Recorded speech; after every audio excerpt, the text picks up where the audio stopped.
Phantom Passenger, a tale of haunting and redemption. I had always dreamt of owning my own car, a symbol of freedom and success. So when my company announced they were selling one of their older office cars, a sleek black sedan, I jumped at the chance. Little did I know, this car carried more than just a history of corporate use. It harbored a dark, chilling secret that would soon turn my life into a living nightmare. The first sign that something was amiss came just days after I brought the car home. Neighbors began whispering about seeing someone sitting in the back seat, staring blankly out the window.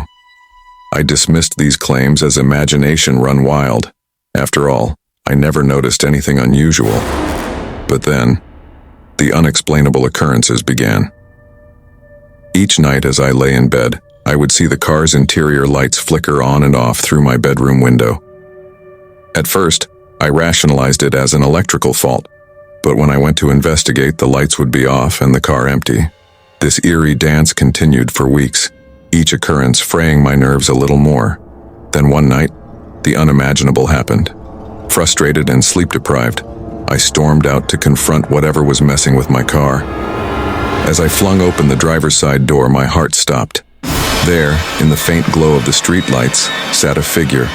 Its face was obscured in shadow, but the outline was unmistakably human.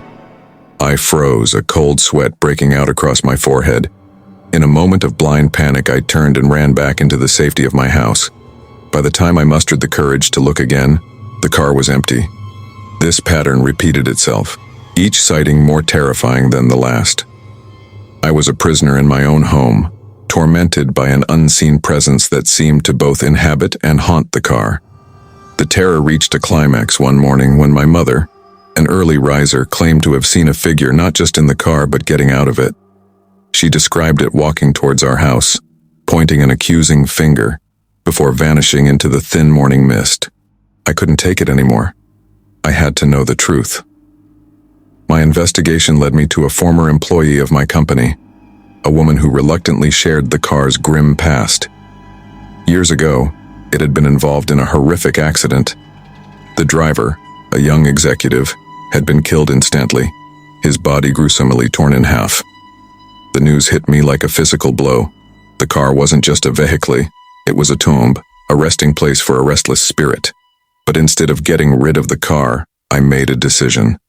I couldn't let fear dictate my life, nor could I ignore the suffering of the soul trapped within it.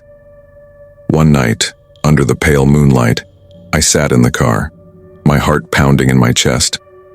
Speaking softly, I addressed the spirit. I don't know your name or your story, but I know your pain. This car is mine now, but I acknowledge your presence.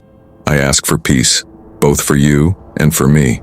You are no longer bound to this world, to this car. Find your rest. Find your peace. I sat there for what felt like hours, the silence around me thick and heavy. Finally, I felt something shift in the air, a lightening of the oppressive atmosphere that had surrounded the car. From that night on, the strange occurrences ceased. The car's lights no longer flickered in the dead of night, and the sightings of the mysterious figure stopped. Life returned to normal, or as normal as it could be after such an experience.